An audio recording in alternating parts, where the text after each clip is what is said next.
Y lo prometido se cumple. Vamos a comenzar ya a hablar del hiperrealismo. Habíamos dicho el hiperrealismo en la pintura argentina, pero también hay que responder a sus inicios. En un principio les quiero aclarar que no es tan milenaria como se la piensa la hiperrealidad en la pintura. Data de hace muy poco y vino en respuesta a otro movimiento. ¿Recuerdan ustedes el pop art?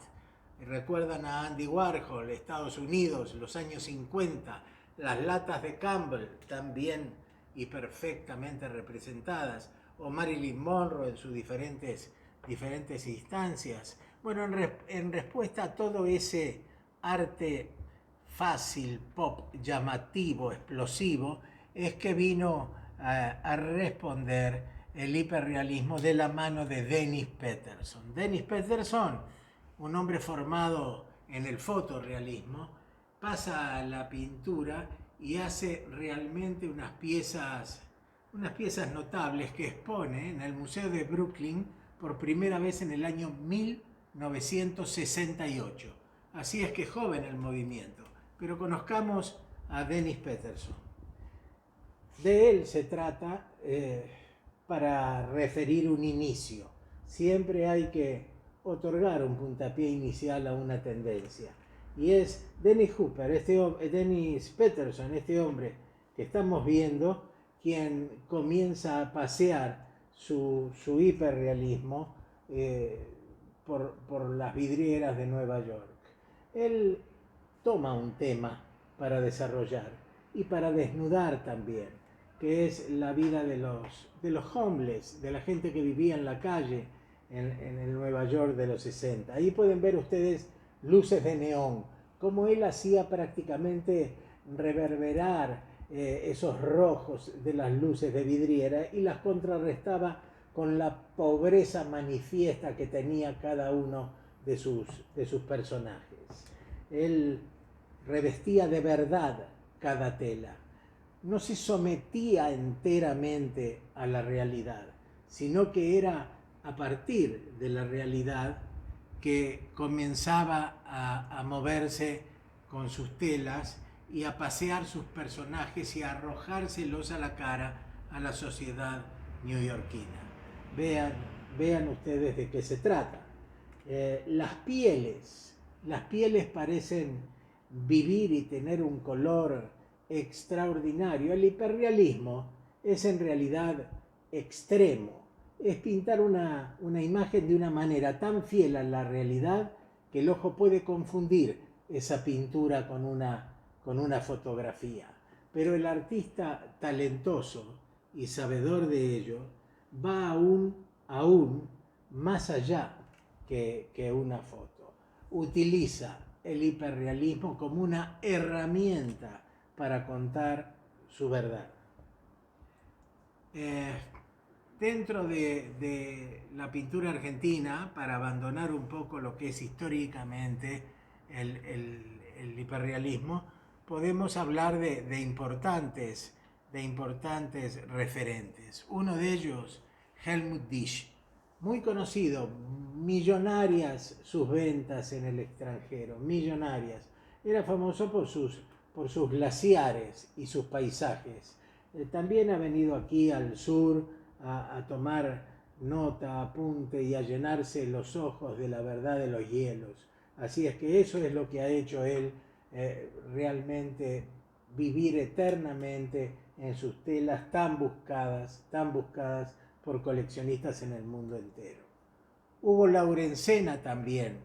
Hugo Laurensena es un argentino que reside actualmente en México y es quien ha cultivado más radicalmente el hiperrealismo. Yo recuerdo varias de sus obras, por aquí, por la galería, han pasado algunas de ellas y han sido realmente magníficas. Han sido en un principio punto de atención, llamado de atención cuando están en vidriera y después obviamente tomada por coleccionistas. El hiperrealismo en la pintura argentina hasta puede, hasta puede denotarse un inicio anterior al 68. Pero si hacemos un poco de historia también podemos creer que es del año 1500, porque claro, el reflejar la verdad, la existencia de algo en una tela o en una escultura es una necesidad desde el principio de los tiempos. No en vano Miguel Ángel, por ejemplo, cuando termina su Moisés, allá por el 1500, 1505, lo hace de una manera que hasta él se maravilla y le pega con un martillo para pedirle que hable, porque era tan realista, tan real la sensación de que ese hombre estaba vivo, que solo se necesitaba que hable. Pero aquí también está la diferencia entre un artista y un pintor. Normalmente el pintor, cuando encara una obra para reflejar el hiperrealismo pretendido en ella, ya sabe lo que va a hacer. Ya sabe lo que va a hacer. Pero el verdadero artista, el artista talentoso, comienza a jugar con la realidad de una manera que la subjetividad, a raíz de su talento, le hace surgir su punto de vista sobre ella. Hemos visto la obra de Peterson entregada a la vida cotidiana. Hemos visto la de Delwood Hirsch entregada a paisajes. Hemos visto lo de Lawrencena entregada a los objetos, de una manera casi minimalista. Así es que ustedes han visto qué tendrá que ver aquellas obras tan llenas de elementos de Peterson con el minimalismo de Lawrencena. Sin embargo, las dos responden al hiperrealismo. Ahora, tenemos nosotros grandes artistas que cultivan esta disciplina. Yo voy a comenzar por nombrarles algunos, pero después vamos a caminar juntos por la galería para ver algunos otros. Jaime Roy, de Córdoba, un preciosista excelente que le arranca el brillo a cada elemento que él plasma en sus telas. Jaime Roy, recuérdenlo. Después, obviamente, Ricardo Selma, aquí en Buenos Aires, quien tiene la mitad de su vida dedicada a la enseñanza y la otra mitad entregada a su pintura. También extrae de la tela, quiere que sus obras digan a través de su presencia. Roger Mantegani, de quien ya vamos a hablar, tenemos una amistad además con él, pero el Roger Mantegani de los años 90 rompió fuego con todo en el panorama plástico argentino. Diego Dyer, su discípulo, uno de sus mejores discípulos, ya vamos a ver alguna obra de él. Pablo Larsen. Tampoco se necesita atarse a la figura humana para ser un hiperrealista, como lo hace Luján Gallardo en sus magníficos desnudos, donde se denota una gran modernidad, a pesar de ser desnudos atemporales directamente.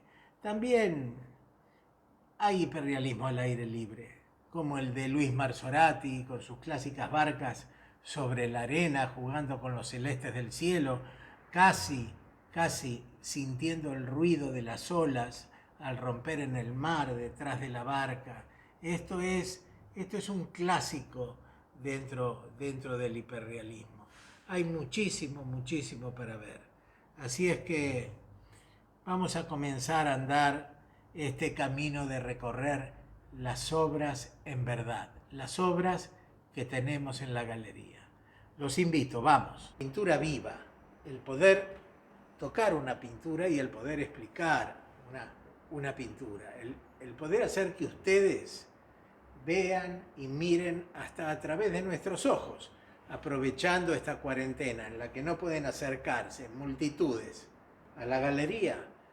Llevamos parte de la galería a la casa de ustedes. En principio, ayer anunciamos que hoy íbamos a charlar sobre los hiperrealistas. muchos de ustedes me han escrito sugiriéndome algunos nombres, enriqueciéndome con otros. Nosotros aprendemos muchísimo, muchísimo de quienes nos visitan, de nuestros clientes, de nuestros amigos, y también nos enriquecemos a través de lo que nos puedan dar nuestros artistas como conceptos.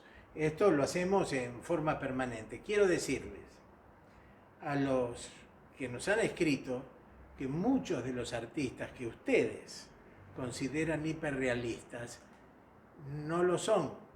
Es decir, de pronto son realistas o son figurativos extremos o son ilustradores, extraen de la realidad detalles, pero no son hiperrealistas, que es otra cosa, el concepto es otro. Así que les pido disculpas si no coincidimos en algunos nombres. Esto por un lado.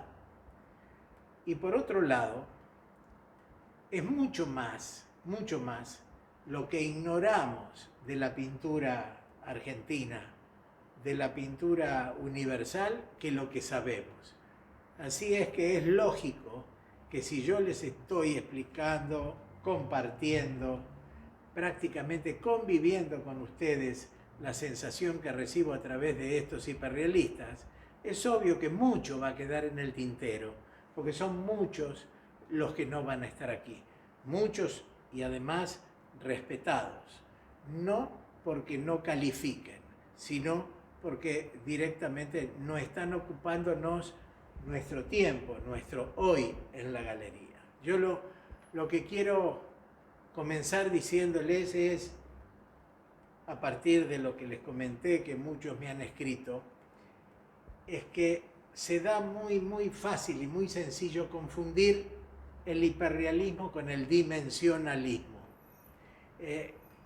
Cada rama fuerte dentro del arte tiene sus subdivisiones, donde por algunos lados se enriquece y por otros lados se afloja un poco. Pero el dimensionalismo parte del hiperrealismo, pero produce otras sensaciones. Y es muy fácil diferenciarlas.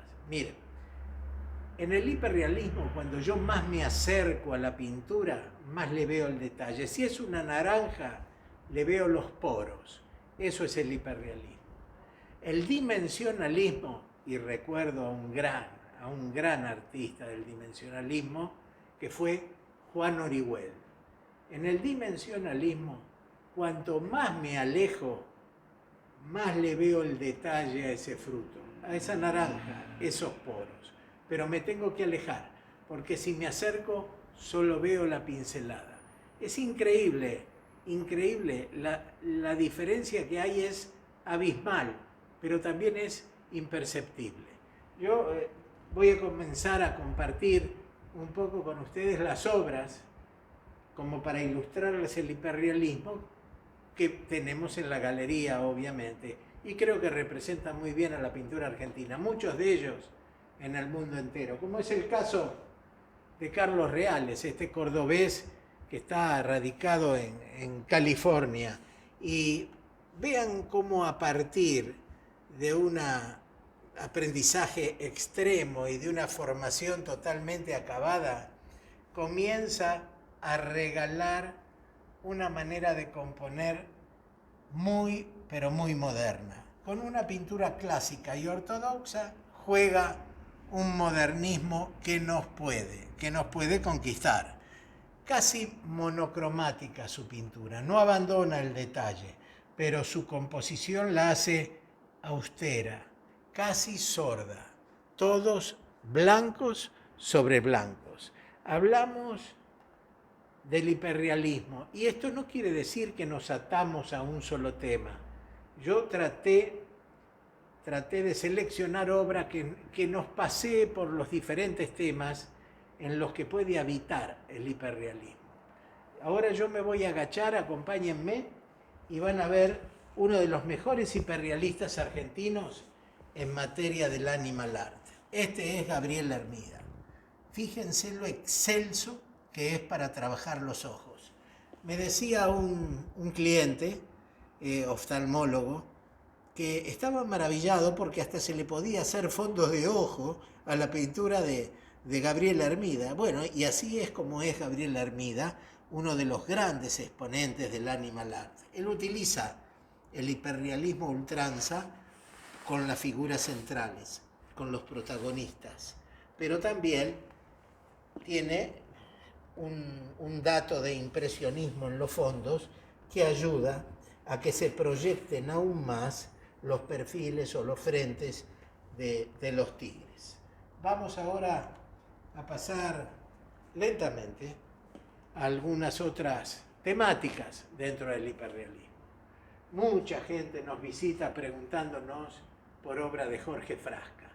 Jorge Frasca es el gran hiperrealista del paisaje.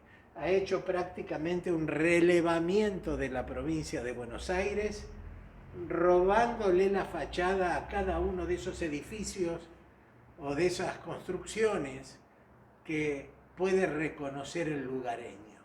Muchas veces nos visita la gente y dice, esto es en Chivilcoy, esto es en Montegrande, esto es en Salto. Y bueno, es porque el relevamiento que ha hecho para nutrirse, especialmente Jorge Frasca, es totalmente acabado.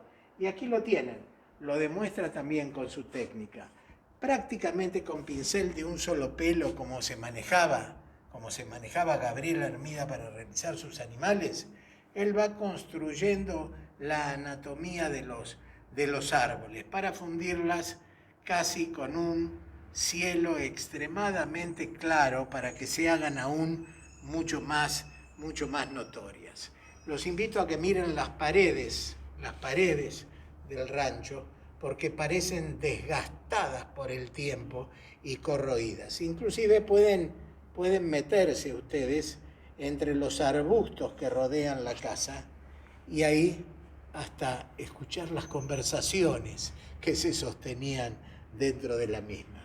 Abajo de esta obra tenemos también un hiperrealista totalmente moderno, a pesar de tomar una figura humana prácticamente con un planteo casi clásico y universal. En este caso nos lleva imaginariamente a un viaje a París en su formación. Este es Pablo Larsen, uno de los grandes discípulos de uno de los grandes maestros que ya vamos a ver. Pablo Larsen ilumina su obra de una manera muy especial y siempre nos regala una anatomía casi perfecta de sus modelos, y sus ojos son los que demuestran que sus modelos viven a través de sus telas. No en vano él las ilustra, las rodea con diferentes elementos que nos hacen ver la vida de cada una de ellas. A veces un escenario, otras veces una biblioteca, en este caso una escultura con la cabeza del David. No solo la obra de Pablo Larsen y su hiperfiguración, su hiperrealismo, nos dan un dato sobre lo que debemos incorporar como conocimiento a partir de descubrir esta nueva tendencia que es muy moderna, ya se los conté.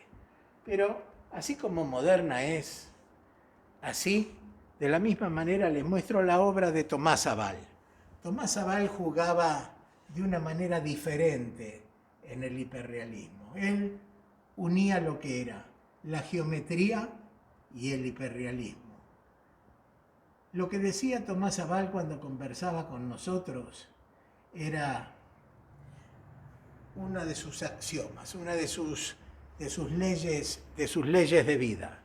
Por ejemplo, me decía siempre, Daniel, yo no estudié con nadie, yo aprendí de todos y de la realidad. Y después, cuando aprendí a ver sus telas, me develó un secreto. Yo trato de pasar la realidad a la tela, pero para hacer eso respeto totalmente el tamaño que tiene el objeto en su realidad.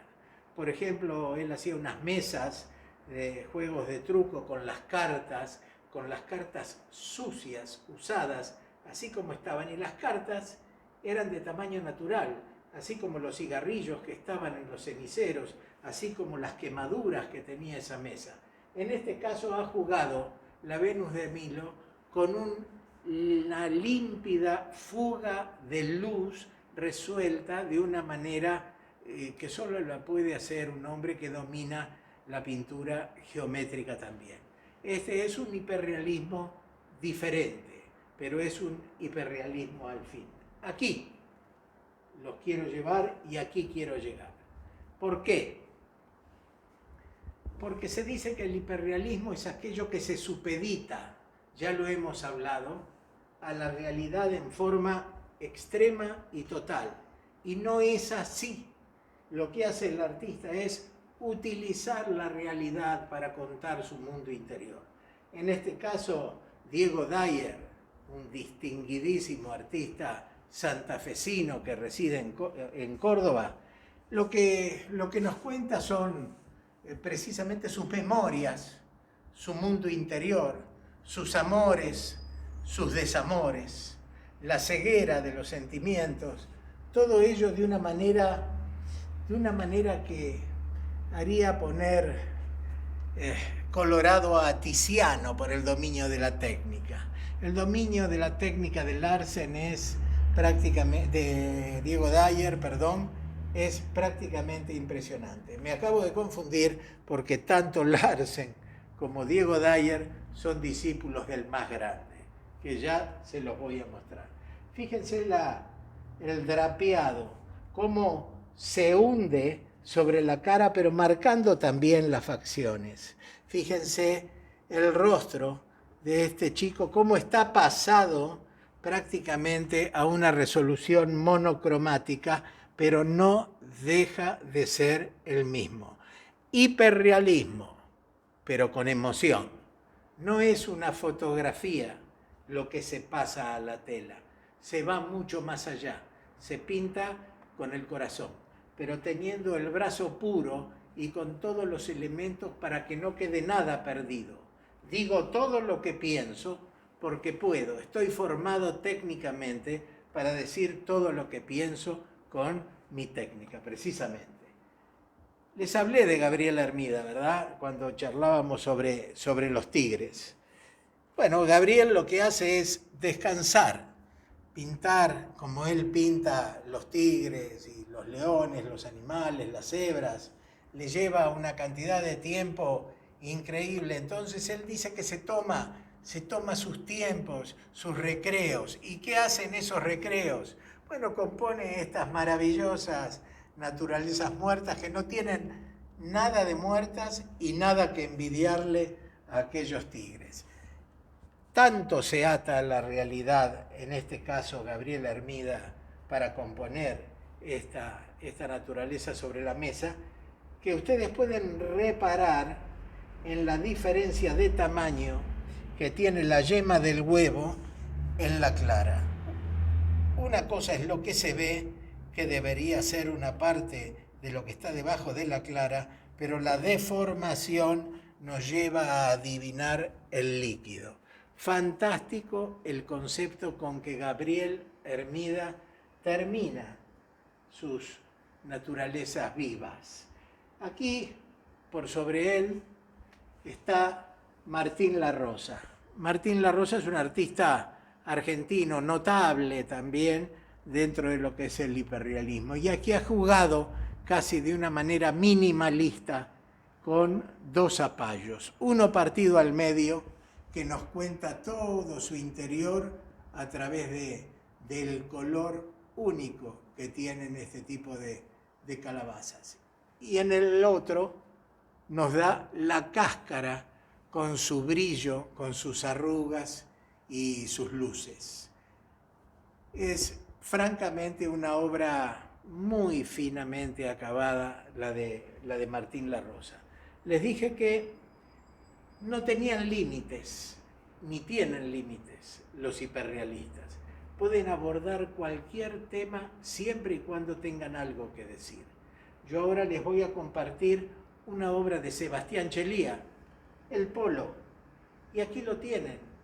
Prácticamente contando la reacción de cada animal ante el taqueo o ante el pechazo, ante la corrida de la bola o cuando lo arrinconan, el movimiento de los jugadores, todo ello dicho hiperrealísticamente, casi fotográfico si no fuera, porque la dinámica del momento lo marca este modernísimo fondo, también monocromático, casi envueltos en verdes, y una luz que lo separa del mismo campo.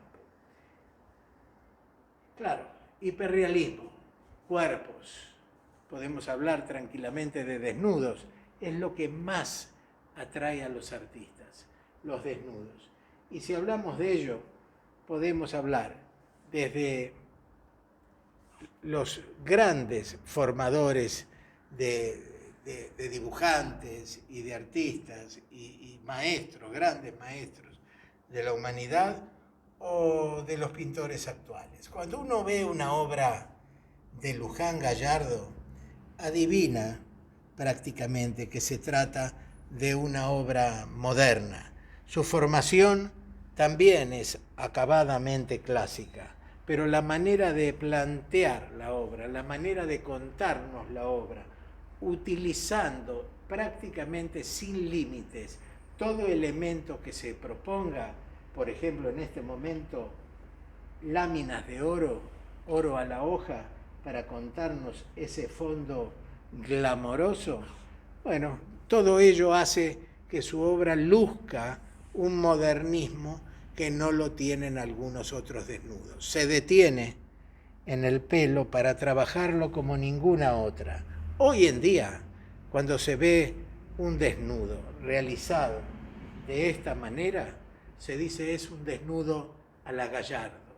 Tanto es la identidad que le ha dado su pintura al artista como la artista a su pintura.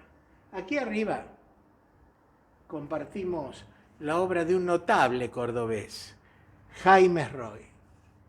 Él es finísimo, finísimo en el armado y la composición de la obra, también en la elección de los elementos.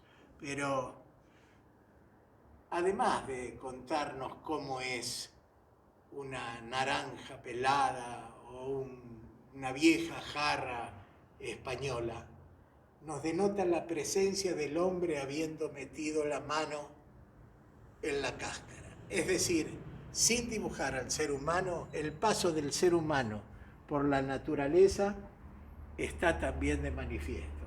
Este es apenas una ligera joya de Jaime Roy, tiene unas obras que son superlativas.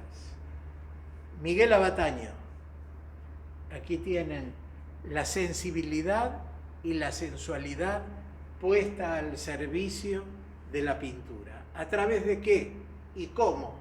Con el hiperrealismo, con el conocimiento total de la técnica para el hiperrealismo. Negros sobre negros nos deja adivinar la presencia de cristales.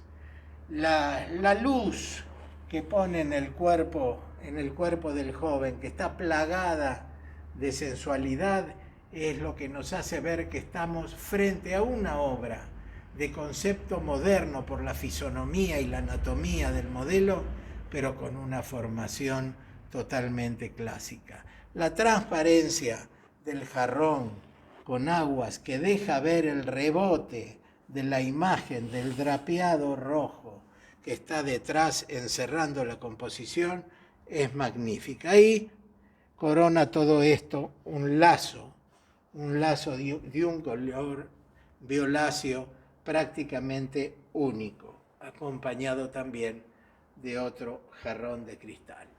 Entre nosotros tenemos un amigo, casi les diría marplatense a pesar de haber nacido en Pergamino, porque en sus años jóvenes conformó un grupo en Mar del Plata que se llamaba La Maga, que dio vuelta un poco la tendencia de la pintura en Mar del Plata. Yo les voy a compartir una de sus obras que también habla a las claras de su formación.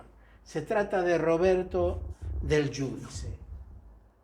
Fíjense cómo cuando estamos frente a una obra de Roberto del Giudice no podemos dejar de decir que estamos frente a una magnífica obra, como si fuese una obra de Claudio Bravo, el chileno, o de Juan Lascano, aquí. Se está frente a una obra acabadamente perfecta y respetuosa de todas las reglas de la composición. Esa manzana vive en la obra y es la que le da vida a toda la composición. Quiero que compartamos ahora y casi finalmente un poco el hombre que acaudilló sin haberlo querido el movimiento del hiperrealismo. Yo lo llamaría un hiperrealismo mágico, el de Roger Mantegani, uno de los notables pintores argentinos. Aquí lo tenemos representado con una gran obra que es Santiago y los músicos. Una de las características de Roger Mantegani es, bueno, la tienen muy pocos hiperrealistas, es que pinta en vivo y directamente. Un hiperrealista lo que hace es basarse en una foto y luego en esa imagen de la foto volcar todo lo suyo. Roger Mantegani no.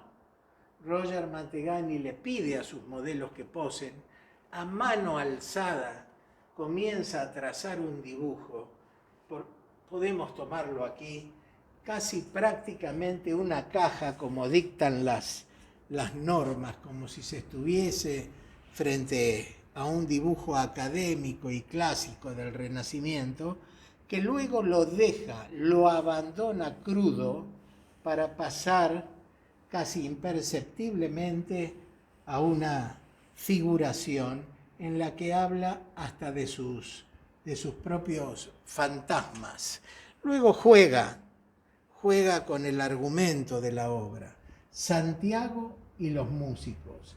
La belleza de un Santiago que posa para Roger Mantegani con una casaca roja que pareciera que sigue fielmente los preceptos del hiperrealismo, porque los botones dorados de la chaqueta parecen salirse de la tela, casi nos arroja a la cara los objetos. Y esto es lo que persigue el hiperrealismo, exaltar la realidad, que la obra rompa la tela y te sea arrojada en la cara. Esto es lo que logra Roger Mantegani con sus botones dorados. El dominio de la luz y los contrastes, por supuesto que lo hacen ser un pintor superior y misterioso.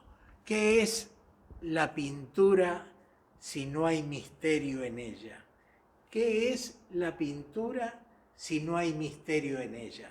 Esto es lo que diferenció el fotorrealismo del hiperrealismo y del superrealismo. Precisamente este movimiento del hiperrealismo ha venido a poner el corazón en la realidad, a mostrarnos algo más de cada modelo. Voy a terminar esta charla. Quiero que sea corta y de pocos minutos, pero que sea sabrosa, útil, agradable para todos, para ustedes y para nosotros. Y lo voy a hacer con un gran hiperrealista que figura no solo en los libros de Argentina, sino también en los de Estados Unidos, por la utilización del aerógrafo como ningún otro lo ha hecho. Luis Marzorati ha ganado en el año 2015 el Gran Premio de Honor en el Salón Nacional. Pero veamos la obra en su totalidad. Fíjense cómo arranca del mar la barca para que espere sobre la arena donde apenas insinúa unas huellas. Y cómo las olas parecen escucharse hasta el sonido cuando rompen. La transparencia que tienen, Todo esto es lo que lo hace un gran hiperrealista. Aquí debajo tenemos otra obra de él, donde juega con dos barcas excelentes sobre una arena más sombría, más húmeda. Destaca más la presencia de las barcas paradas sobre la arena, casi en su propia sombra, y en la línea de horizonte una ola que rompe con la cresta embebida en esa espuma de sal que suelen tener las aguas de Mar de las Pampas o de Mar del Plata mismo en las playas del sur. Amigos, yo quiero decirles que nos hace muy feliz a nosotros compartir este tipo de charlas, porque sentimos que si podemos hacer por algún momento, por 20 o 30 minutos, que alguno de ustedes crezca un poquito en el conocimiento de la pintura argentina, comparta con nosotros este momento, somos sabedores que adquieren así una vida mejor. Por eso los esperamos siempre aquí en la galería, con las obras para que sean explicadas y para compartir momentos agradables. Nos vemos pronto.